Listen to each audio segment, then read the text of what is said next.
continuing on. This is a long one. So thank you for sticking in there, and like I said, I am trying to figure out how to do a live feed. My laptop, I'm here to say, I spent till 4 o'clock in the morning and it's not going to record. And then I got this thing on there that says, well, if you want to record, you have to have really good antivirus. Well, I don't, So we're just going to stick to my phone. And I hope that's okay with you. Doing the best I can here. But you know what? Praise Jesus that he helps. Let him be, I pray that he is the strength in my weakness. He also says, ask and it will be given to you. Seek and you will find. Knock and it will be opened to you. For everyone, that's you. Everyone who asks receives, and he who seeks finds. To him who knocks, it will be opened. So we have a position. We have to seek. What do we have to do? We have to seek. Let's see. What do we have to do? We have to look, because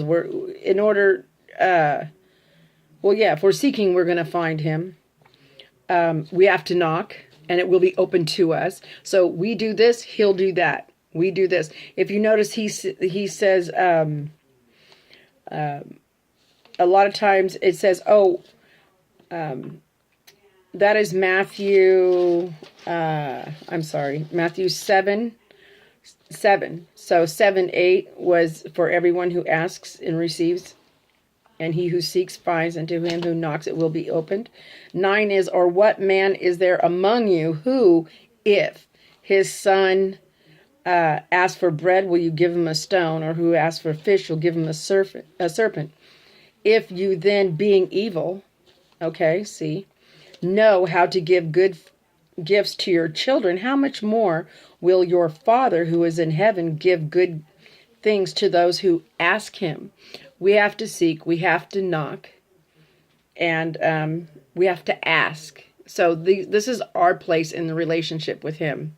Okay? Seek, knock, ask. If we don't have something, it's because we haven't asked for it. Okay? But another part to that is we have to believe that if I ask for something, at the same time, I have to believe that he's going to give me that, if it is within his will. Okay?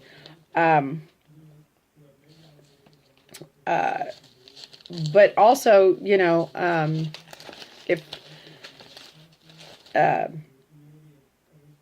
so first we have to believe on him. So if I go to, because I go to the back of my Bible, in case you don't know, there's a concordance, so I look up believe. So if we go to Hebrews 11:6, okay,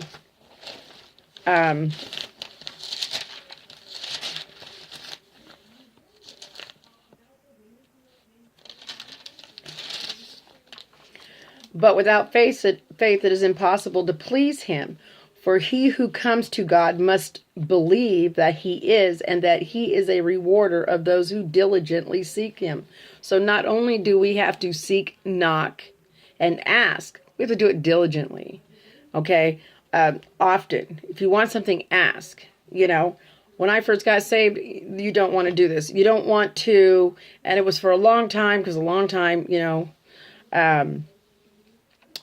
time, the world was like a little carrot that I got often distracted by. But you have to seek diligently. So instead of going and asking those at church or the pastor or whatever, I had to diligently ask him, because I'm asking him, and I'm not chasing behind flesh, asking flesh what he thinks. Because he says, well, you first have to believe that I'm going to answer you. You have to knock, and you have to seek me. And you have to believe. You have to have faith that I'm going to answer you. But you have to be diligent when you have to, diligently. It says Noah, being divinely warned of things not yet seen, moved with godly fear, prepared an ark for saving his household, by which he condemned the world and became heir of the righteousness, which is according to, by faith. By faith, Abraham obeyed. So by faith. Faith is a substance of is the substance of things unseen. Let's go look that up. So let's go look that up. So we're going back to our concordance. Let's just look up faith, shall we? What is faith? Okay, we're going to go to Hebrews 11:11. So why don't we just do that? Instead of waiting for me to remember verbatim. So we're going to go to 11. Okay.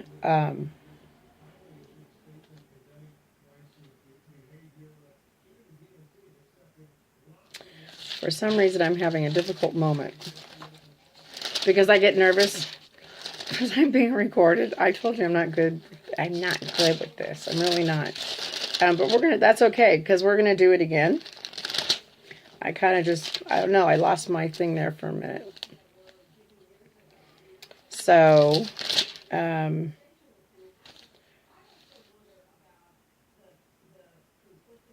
let's see. I'm sorry, Hebrews 11:1. I did get kind of, I don't know what happened. I just kind of lost my, but that's okay because what is lost can be found. Hey, 11:1. So, now faith is the substance of things hoped for and the evidence of things not seen. Okay, so, and he also said, if we have faith enough of the size of a mustard seed, which is the smallest of all seeds, then we can say to that mountain, move, and it will move. So we have to first believe and on him. So he is the way, the truth, and the life, and nobody goes to the Father except through him. And that is my teaching today on the narrow road, on the narrow path. But just remember, he is the narrow path. He is the way. He is the truth. He is our life. He is everything, and everything is him. So I hope that makes it easier for you to understand that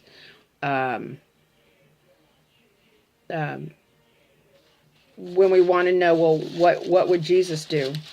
We look in his word, because he is the word. So before I close, why don't I just close with this? He is the word. The word here, the word. Okay. So we're going to go to John. And we're going to go to John. In the beginning was the word.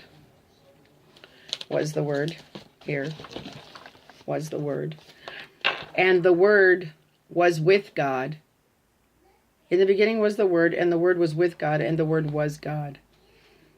He was in the beginning with God, and all things were made through him, and without him nothing was made that was made. And in him was the life, and the life was the light of men. And the light shines in the darkness, and the darkness comprehends it not. So before I was saved, I was in the darkness. Okay, and once you're saved, your eyes see.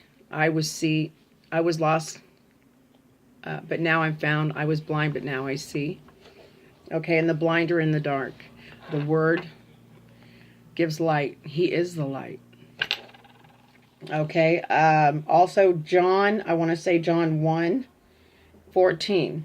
He's the word, right? The word became flesh and dwelt among us, and we beheld his glory, the glory of the only begotten Father, full of grace and truth. So he was in the image, full of grace, God's grace, and he is the word, so he's truth. Okay, so, and he is the way. So I don't know if I gave you that, but let's just end with this one. I know I was going to end with that one, huh? But I love his word, so I'm going to make sure you don't overeat. Just bear with me.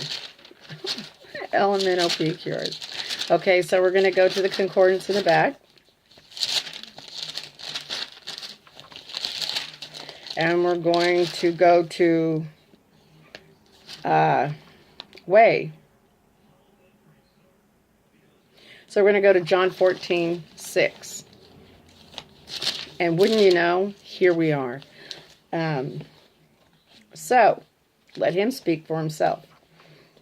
John 14:1, Jesus said, I am the way, the truth, and the life.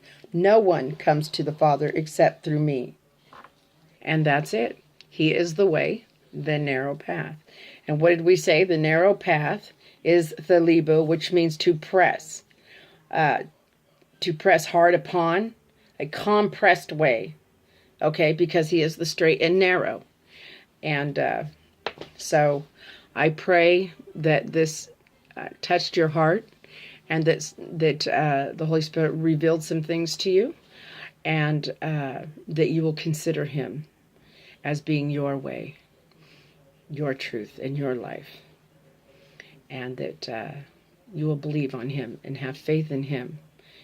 And until we meet again, I want to close with this real quick. I feel necessary to say, just a moment. I want to,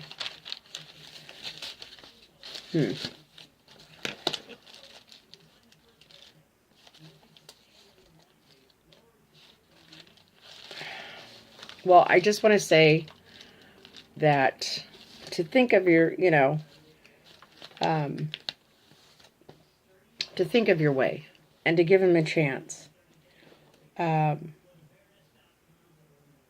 want to say that that it's important to go to church. He says, for not forsaking the assembling of yourselves together as in the manner of some, but exhorting one another, and so much the more as you see the day approaching. Okay, so we want to stay with him and with his people, our brothers and sisters in him. And if you were in him, come forward, come back home. You are the prodigal son or daughter. So am I. And we're waiting for you, and he's waiting for you. So, and if you're not saved, please make him a consideration, because it does mean your life. So until we meet again, I love you, and God bless.